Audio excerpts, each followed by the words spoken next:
Yo, what's good? Welcome back to Casual Takes, where today I'm going to be ranking every Premier League club's transfers from this season. I've broken this down into 5 different categories. First, it's going to be the quality of the signings. Secondly, it's going to be the ability to keep hold of your best players, particularly for clubs lower down the division.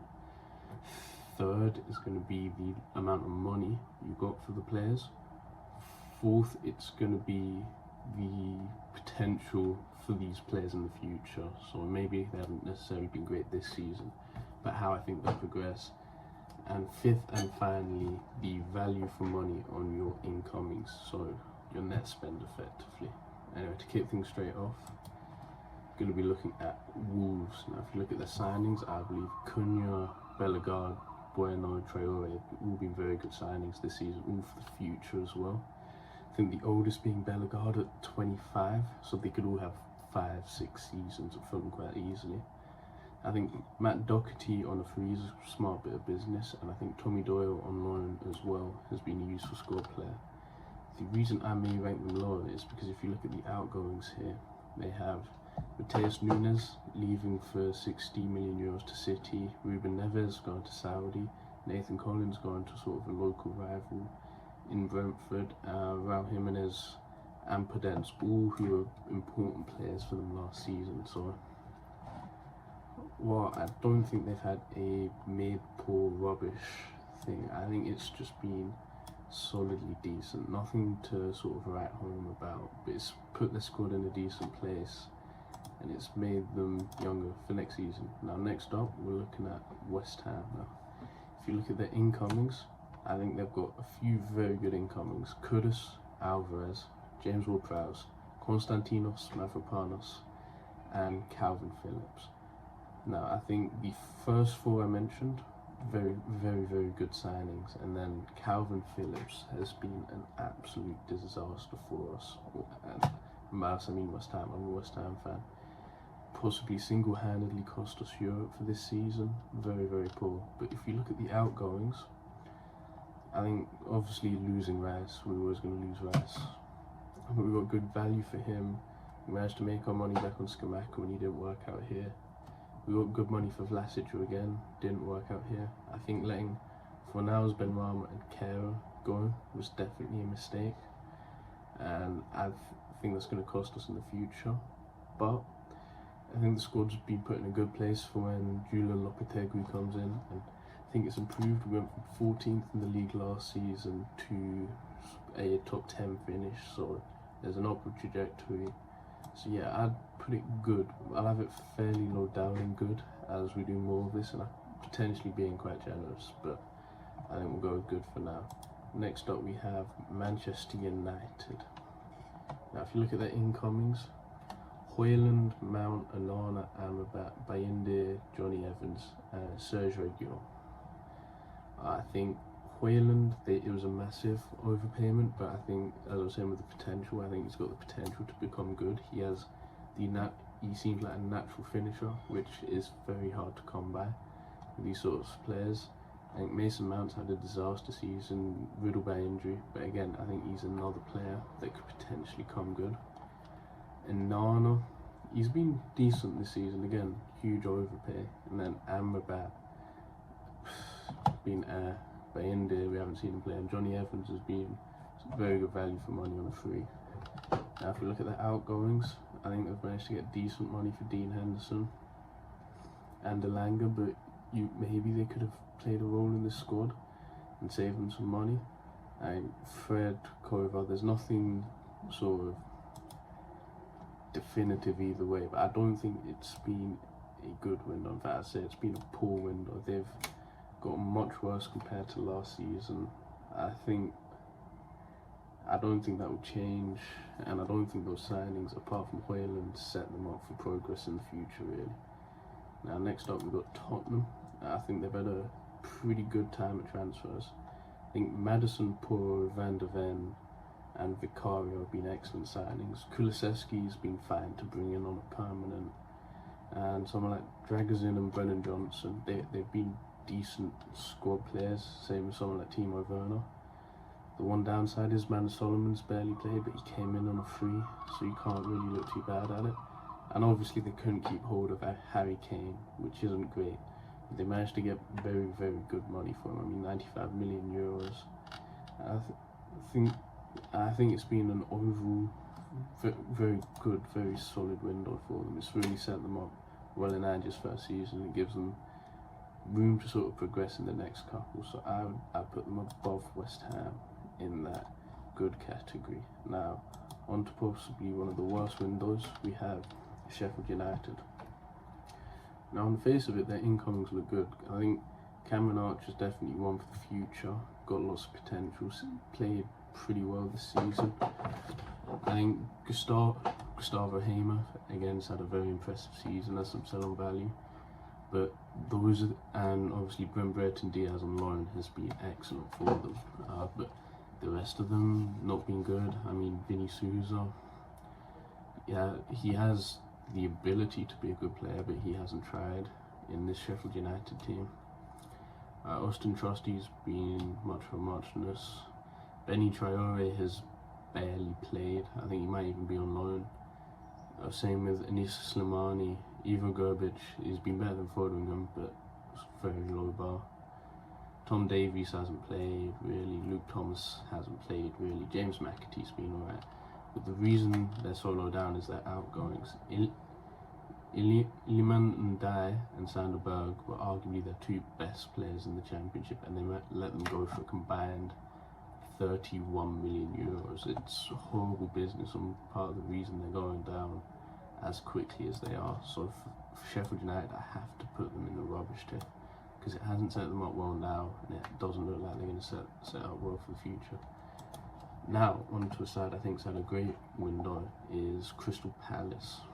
They managed to bring in Adam Morton in January, Dean Henderson in the summer, Daniel Munoz in the summer, Jefferson Lerma on a free, which is a great bit of business, and Matheus França, who hasn't been good this season, but he definitely seems like one for the future. And on the outgoings, their only major outgoing was Wolf Zaha on a free, but they knew that already. And the reason I am going to put them in elite as the first ones in the league is because they managed to keep hold of Eze, they managed to keep hold of Elise, they managed to keep hold of Mark Guehi, Tyreek Mitchell, Joachim Anderson. They managed to keep hold of the core of that team and really sets them up well for next season. Oliver Glasner's doing a great job with them with his sort of 3-4-2-1 formation with the two sort of very inverted wingers. And I think it's going to, they're sad to look out for Palace. I think they're a dark horse for European spots. Now onto a more established window, we have Newcastle. Now I think their incomings for the future have been decent, but I don't think they've been that great for this season. I think Tonali, obviously with the betting scandal, I think he'll come good, but he hasn't obviously shown anything this season. And then Harvey Barnes has been injured a lot, but when he's played, he's been done well. Livramento and Lewis Hall from Southampton and Chelsea been two good fullbacks for the future, but haven't been as consistent as you might like. Lewis Hall especially, Livramento's been a bit better, and then Minte, who's been on loan at Feyenoord, has had a very good season there and is definitely one to watch out for that right wing spot. And then the outgoings have managed to get decent fees for St. Maximin and Chris Wood, but it's nothing really of note on the outgoings. For that, I'm going to put them in the decent. I'd have them higher if the Tonali betting scandal didn't happen, and if they could have strengthened, I think, the right winger spot for this season, because I don't think Almiron, I think he's been a decent player for them, but I think if they want to compete for sort of Champions League on a regular basis, I don't think he's the right winger you need. And I also don't think they managed to strengthen centre-back correctly. I think they've got two good starters in Shea and Botman, and a decent enough backup in Lascelles, but once you get past that, you're looking at playing guys like Paul Dummett, etc, etc. So I don't think it can be a good window for where they want to be, because they want to be a Champions League club, but it's definitely not been a mid or a poor window like some of the others. Now on to Luton Town, who I think have had a very good window. Now, if this was just for this season, it'd have been a mid window at best, But what they have done is they've set themselves up very nicely for running the Championship next season. Guys like Teden Mengi, Obeni, Marvis Nakamba, Kaminsky, Mads Anderson, they're all very, very experienced Championship players, and they managed to bring in a bit of quality as well, with Ross Barkley on a free, Lukonga and Kabore on loans, Albus Townsend on a free. And then they didn't really lose anyone of note, so I can't really talk about the quality of their sales. But I'd say they've had a decent window, and I think in futures it will be seen as great as another player missed out, Tahith Chong. But I can't put them as an elite window, but I can put it as a very low good window, because I think they'll be back sort of next season, the season after in the Championship. I think they'll be right back competing for the playoffs automatics based off the window they have had this season. Now on to Liverpool. And those sort of 4 major incomings: Szoboszlai, McAllister, Gravenberch and Endo. I think all of them have ranged from very good in McAllister to maybe a little bit underwhelming in someone like Szoboszlai, but I think they've overall been decent and revamped their midfield.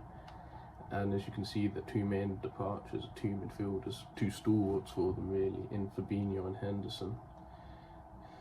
Firmino, Naby Keita, Oxlade-Chamberlain, James Milner, they've refreshed the squad well, but I don't think you can put it as an elite or even a good window, because for a club like Tottenham or West Ham or even Luton, they've done what they wanted to do with this window. They're sort of, I'd put them above Newcastle because they have won a trophy they've somewhat managed to challenge, and I think the window's been an important part of that. But you feel like if they could have signed a more clinical striker through the door or something like that, I think it could have really progressed them to the next level. But I don't think it's been a bad window either. Definitely not a bad window. Next up we have Fulham. If you look at their incomings, Iwobi and Bassi have been very good for them. Castagne been solid. Jimenez been good value. Someone like Traore on a free has been pretty good as well. And if you look at the outgoings, obviously they couldn't keep hold of Mitrovic, but they managed to get good money for him, and no one else of note has really left. The one downside is they're going to have to pay a heavy loan fee for Mano Broja now, because he didn't start enough games. But on the other hand, they can't really complain with the level that Rodrigo Muniz has been performing at. They haven't particularly progressed, but they haven't regressed either. I think again, it's been a decent window. It's nothing too great, nothing too awful either. Now on to Nottingham Forest. It's been a very weird window for Nottingham Forest. On the one hand, their big money midfielder Sangare been I wouldn't say a total flop, but 100% a disappointment, especially with the hype he'd been coming in from sort of experts. Coming in from PSV for 35 million euros, he's made a minimal impact. But then on the other hand, some of their other sides like Elanga, Chris Wood have been very good. Murillo's been excellent. Callum Hudson-Odoi also been very good. But like, you look at some of the other names and they've been rubbish. I want to say Omobamidele. I don't think he's particularly been bad. But someone like Nicholas Dominguez, Matt Turner, Matt Sells, Vlachodimos, their goalkeeper situation especially has been very, very below average, and it was almost cost them relegation this season. Again, someone like Ola Aina on the free has been very good. But like, you look at some of these other loans: Andre Santos, Gonzalo Montiel, Divock Origi, Rodrigo Ribeiro. You could have not signed a single one of them and saved on the wages, and I think you'd be in the exact same spot as you are right now. But if you look at their outgoings, obviously they couldn't keep hold of Brennan Johnson, but they got very good money for him. They lost Orel Mangala as well, who's been decent for them, probably one of their better midfielders. So I don't think you can put it as a great or even a decent window, but it has kept them in the Premier League, so you can't call it a bad window. So I think it's very solidly in the mid. I think it's been a very, very average window for them. Now, on to another club that was just looking to survive, Everton. Now, if you actually look at this window, it's been poor. It's been very poor. Beto hasn't really scored that much, not being an upgrade on Calvert-Lewin. Chermiti, he's one for the future, but he again hasn't scored. Danjuma may as well not exist, hasn't played. Ashley Young's been rubbish every time he has played. Jack Harrison's been alright. And you look at the outgoings, they managed to get decent fee from Moise Keane, who was never part of the squad, so that's pretty good. Iwobi, again, they would have probably preferred to keep both him and Damari Gray and Yerry Mina and maybe Ellis Sims. They couldn't even offload someone like Neil Maupay, who they're probably desperate to offload. So I can't, again with Forest, it hasn't taken them down, so I can't call it a rubbish window, but it's not been a good window. I don't want to double check, did they sign James Garner this window? No, they didn't. So yeah, can't call it a good window. Can't even call it an average window. Their squad undeniably is worse than it was last season, and I think it's a real testament to the job Sean Dyche has done that they're as good as they are. Now on to the next team who's had a much better window. It's Manchester City. I think the big one here is Josko Gvardiol for 90 million euros has been amazing for them, especially in this run, and popping up with key goals in the Champions League and against Fulham on Sunday. Mateus Nunes and Kovacic have been squad players, but they've been okay midfield depth. Kovacic a lot more so. And I think someone like Jeremy Doku is definitely one for the future. We've shown flashes of the real ability he's had this season, but nothing sort of concrete. I don't think I'll put this in as elite window though, because I don't think outside of Gvardiol they've been great this season, and the key loss here is Jermaine Palmer to Chelsea for 47 million euros. I think it's been seen that it's been a real misstep, sort of letting him go. But I don't think it's been a bad window. I think it's been a good window, and I'd be willing to put it here. Next up, Chelsea. Now, this is a weird one because the quality of players they've signed and the future potential are both very, very good. But I don't think you can put it as an elite window because of the poor value for money they got. I mean, Caicedo has been good for them this season, but for 116 million euros, he's not worth that. Lavia again for 60 million euros. Again, he should be a very good player, but he's not worth that. I think they got good value for Jackson. I mean, a 13-14 goal a season striker for less than 40 million euros at 22. It's been very impressive. Cole Palmer, obviously, top of the top for this window. For less than 50 million euros for what Cole Palmer's done this season. I mean, arguably player of the season, definitely young player of the season. He's been elite, but they've also wasted a lot of money, excluding Petrovic. Sanchez has been bad. Ugo Chukwu, David Washington, and Angelo may not play 100 games combined for Chelsea in their collective careers, so you can't say it's been good value.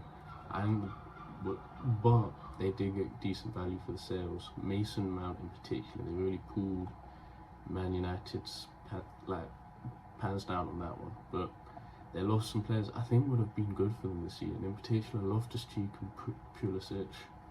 Havertz never worked out. They got good value for him there. Same Koulibaly, and I think it's Kovacic's time to go as well.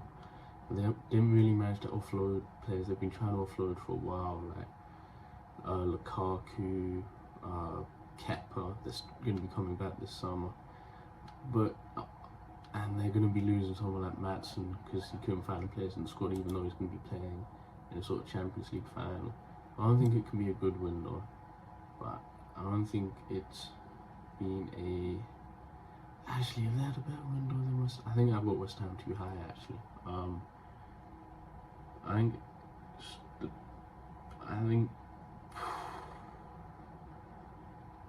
think it's been Cole Palmer's been arguably the signing of the season though, so I'm gonna put them in good because of just how good he's been and how they managed to get that money for someone like Mason Mount and Kai Havertz, where they had no plan in using. It's a close one. I'm going to stick with good. Up next, we have, I believe it's Brighton. Let me double check. It's Brighton and Hove Albion. I think they've had quite a poor window. Pedro has been good this season and it's definitely one for the future. Baleba has been okay this season and again one for the future. And Verbruggen been good and again one for the future. Same with Igor, Barco, and then their threes haven't really worked out. Dahoud and Milner have played. Dahoud's not even there anymore, and Milner's not played a significant role. And Ansu Fati may as well have not joined, being rubbish. But you look at their outgoings, they managed to get very good value for Caicedo and Rob Sanchez. Rob Sanchez in particular, who's their third choice keeper. They've loaned Undav out when they could have probably done with him this season.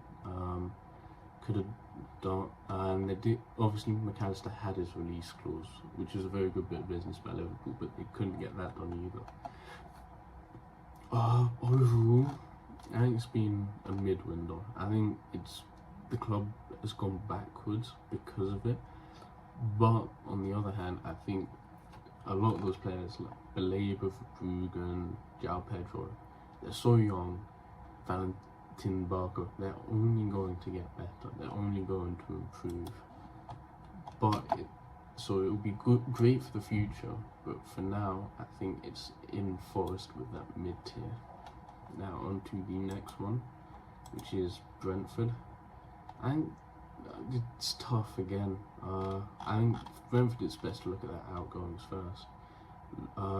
David Raya was a massive loss for them and a great pickup for Arsenal as well.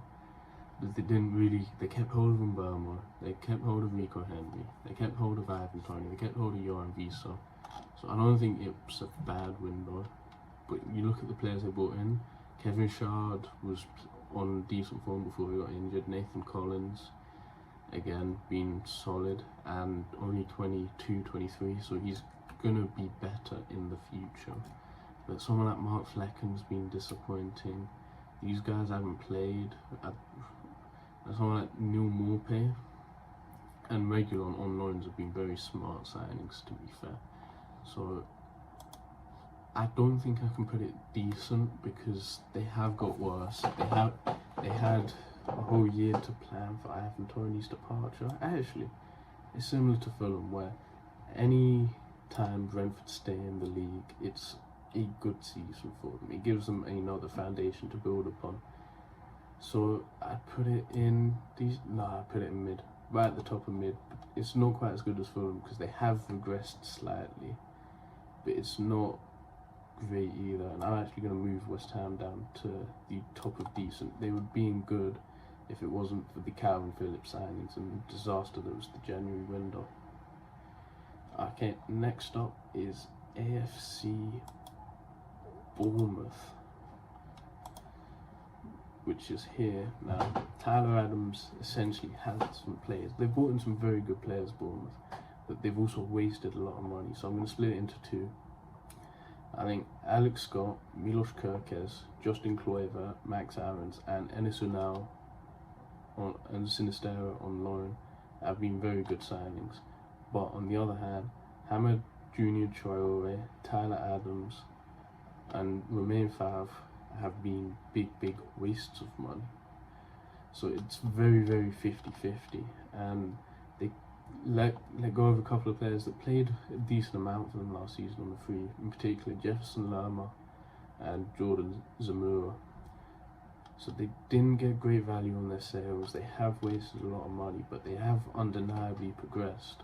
A lot of that is down to Iraola, Andoni Iraola, but with his tactics, his high press, his passing football.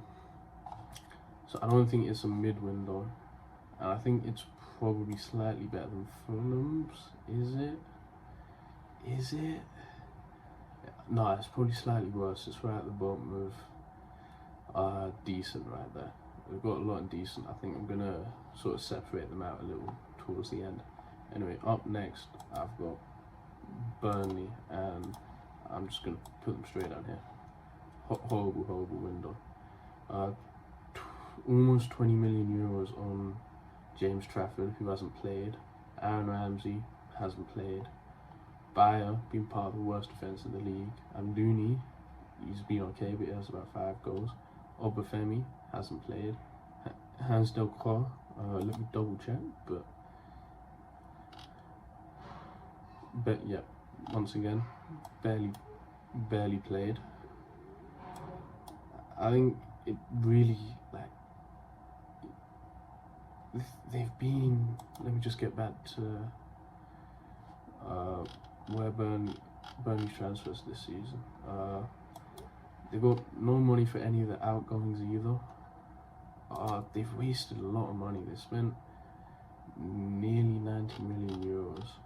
Again, Nathan Redmond hasn't played. Noah Masengo hasn't played. Loris Figu hasn't played. Matt Trezor barely played, but when he has, he's been bad.